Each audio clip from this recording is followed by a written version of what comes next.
So basically what I'm looking at is you can reduce this, and this is actually, for those of you, and I'm not saying this was not a very good shot, but this was after a road had been repaired. This is, you can look at the date here, this is almost 2 months, or almost a full month after the frost came out of the ground. This road had been repaired and patched up after it completely flew apart.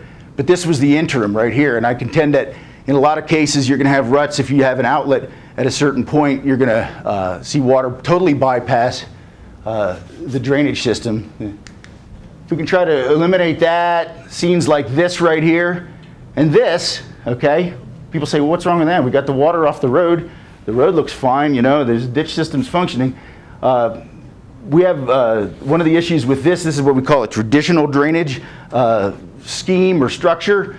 This is where we're getting the water off the road. It's working well for the industry, for the people who want to use the road. It's not helping the stream very much because this water, which could easily be outletted in, say, through the bank and into some of these wooded area stuff, was contained in a kind of a former or old style stormwater management practices of using trunk lines, and eventually it wound up, this is not the same one, I'll show you the tail out of that last picture. But this is after work has been done. This road had been fixed up, and there's a stream crossing right here, and the ditch was actually trenched out directly to the stream, okay? But if we can avoid these kinds of things, we can avoid this, all right? Because when we trap water on the road and don't let it get out of the road system effectively, the material it's carrying away in a lot of cases is the most costly part of our unpaved road maintenance. All right, this surface gravel on our unpaved roads over the long run is the most costly. It's also the most visible part, but it's the most costly part of road maintenance. So anything you can do to keep this material on the road longer is going to be an economic benefit to the community. And ultimately, this ditch I showed here, that's the tail out to that ditch, and we want to try to reduce this kind of situation as well, where we have a stream coming through the road and we're dumping a lot of sediment-laden water directly to the stream. That takes me right to the crux of the program that we work most closely with at the Center for Dirt and Gravel Roads. It's a thing called the Dirt and Gravel Road Program. And I'm throwing these 3 or 4 or 5 slides in here to try to let people know who don't understand this program or have never heard of it, to kind of give them a background, because as Pennsylvanians, you happen to live in the state that has the only program of this kind in the country. It's a unique program. It was put into the state transportation revenue bill back in 1997 by our local senator here, Doyle Corman, and its intended purpose is to fund safe, efficient, and environmentally sound maintenance of sections of dirt and gravel roads. We're not going whole hog here. We're talking about those sections which that have the most impact or have direct impact on surface waters of the Commonwealth, which have been identified as sources of dust or sediment pollution. A little more simply, maybe reduce dust and sediment pollution to the waters of the Commonwealth through effective and common sense maintenance practices on unpaved roads. Take it a little farther, if we can maintain durable unpaved roads that support strong Pennsylvania communities, protect valuable natural resources through sound practices and procedures. And this is the truth here. The program's goal, all right, is better roads or better environment through proper road maintenance. Most municipalities, their focus is better roads through proper road maintenance. 13 years of success in this program have proven you can do it. That the principles and practices espoused or promoted by the program actually do both, and they save townships money. And i.e., as our industry representatives and contractors become the de facto road maintenance crews in these areas, it's going to save that industry money as well. The program began in 1997. It's trained over 8,000 people, 5,000 of those plus are municipal people. Completed over 2,000 work sites out there. Those are those sites draining directly to a stream that were identified during an assessment back in 1999. It's run by the county conservation districts, and the people who there's non-lapsing money. It's $5 million annually.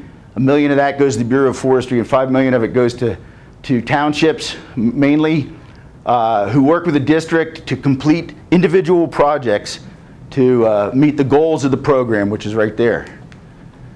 Now we've got 2,000 work sites completed, 15,000 work sites yet to go, all right? So there's a lot of work yet to go. Many of the completed sites out there are being challenged or are being used by the industry. When I wrote this originally, I wrote that, you know, the word on the street that many were being changed. We've actually looked into it a little bit better, and at least in 2 counties, 2 very hard-hit counties, in Bradford County and Susquehanna County, the report is coming back that the formerly completed projects in the program are holding up very well. Those sections of roads are very durable. So it's actually tooting our own horn or whatever, but it seems to be working, and we're likely to see, though, some more changes by new sites. Some of those sites, people who don't necessarily accept or understand the practices are going to change a few of the drainage features that were previously put in there as roads are upgraded. So when you look at shale and gas development and how this might impact rural roads, this program, you know, all the things intertwined together. This was as of August 30th of this year. This is the PEMA, or the State Fire Marshal website, and these are about 42, I think it's 4,239 active and permitted gas wells, Marcellus wells in the state of Pennsylvania. This shows you the concentrations here. This is Susquehanna County, where I was just talking about. This is Bradford County, where Barry considers this ground zero. In along this pipeline in here was where we saw most of the development, the early initial development. And I was just up in Susquehanna County earlier in the week. There's a lot of collector lines being laid out through there. So we're going to start seeing that development rapidly moving out to meet where those collector lines are going. So in order to support an industry in a rural environment that we have, and that's where we're finding most of these. I mean, we're not drilling these in downtown Pittsburgh or Philadelphia.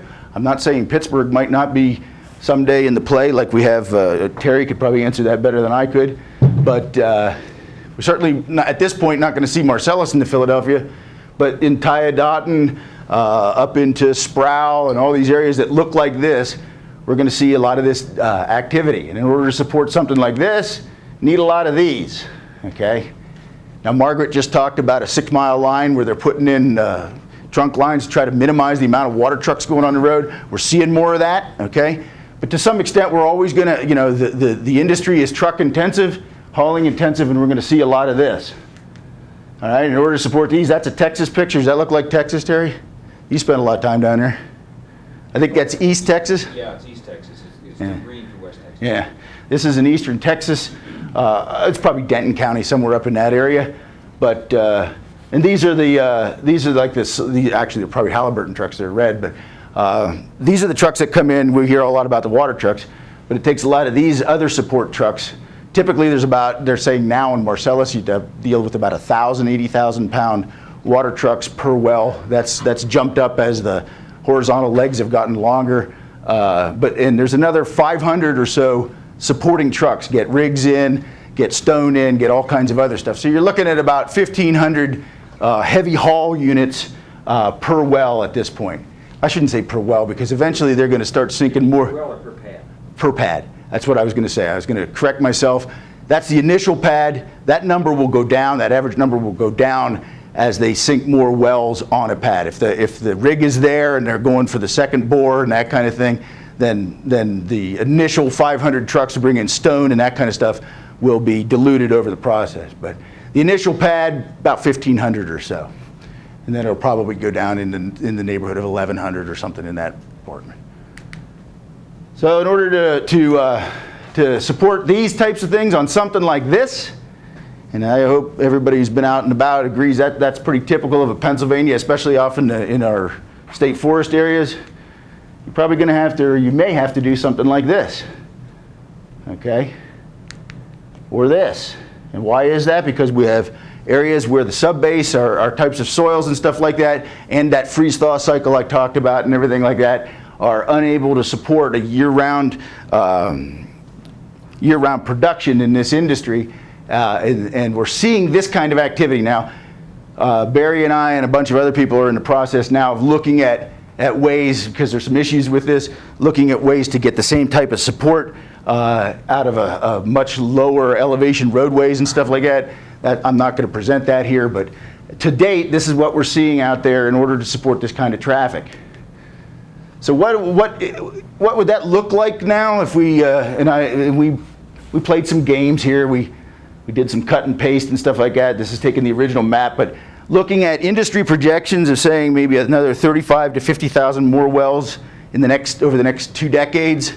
Maybe by August 30th, 2030, this might be the distribution, maybe more up into McKean here, I don't know, but more into Cambria. But that give you kind of a visual descriptor of what this might look like as the density of wells starts to infill across that area. This is where, this is 10 years old, but a lot of this hasn't changed. This is where, in red, our unpaved public roads are. These are our township and borough public roads, and I have to make note that the Bureau of Forestry roads are not included in here. These are just municipal roads, taxpayer dollar roads, and neither is the Allegheny National Forest. That kind of shows you the density of unpaved public roads and where they're located. And if you remember this map, looking across here, you can get a pretty good idea as we go through here that a lot of these roads down into Columbia, Montour, this will be affected as well in here. A lot of these roads lie along the same plane as the Marcellus shale play does. So what's that mean in terms of, we deal a lot with conservation districts, and why are conservation districts, you know, they seem like small players here and everything like that, and to a certain degree, as far as the operations on the well pad, access roads and that goes, they are. But when we get out onto municipal roads, then there's an interplay with our conservation districts and our other branches of the Department of Environmental Protection and everything. I have some handouts. You're more than willing to grab these on the way out to help clarify some of this. But some of the issues that are going on out there in terms of regulatory, environmental, and maybe you know, some grading issues with not only townships. I mean, these roads that we're seeing out there, a lot of the townships are they're in love with them. Flat out, that's the way it is. They love them because they have been constrained with real narrow tax bases for years. They haven't been able to do the maintenance that they would like to do. And now somebody's coming in there and they're putting more money into 1 mile of road to fix it up than they could put into all 29 miles in their township over the next decade. So these guys are they're loving it.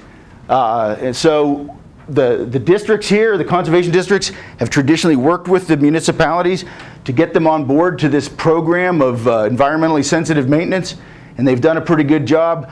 But now what they're seeing is a lot of activity that's going on. They're also tasked, a lot of them are delegated to they're delegated to enforce 102, which is erosion and sedimentation laws and regulations that are out there, as well as 105, which is stream encroachment. And there's been some miscommunication out there. A lot of the gas companies believe that their ESC GP1 covered their activities out on public roads as well, and went about improving these roads, getting them ready for their activities, and taking a lot of 14, 16-foot wide roads in these areas and expanding them to 30-foot cartways, therefore spilling outside the normal range of where maintenance activity took place, and by definition getting into a construction activity that required different permitting. A lot of the districts I deal with agree that these roads, we don't want them, we don't want trucks running in the ditches and breaking down the drainage on these roads. They need to be upgraded in order to handle this traffic, in order to properly function and everything like that. But they're caught in a catch-22 between knowing that they need to be upgraded and working with the companies and municipalities to do this right, and make sure they're addressing some of the issues, okay?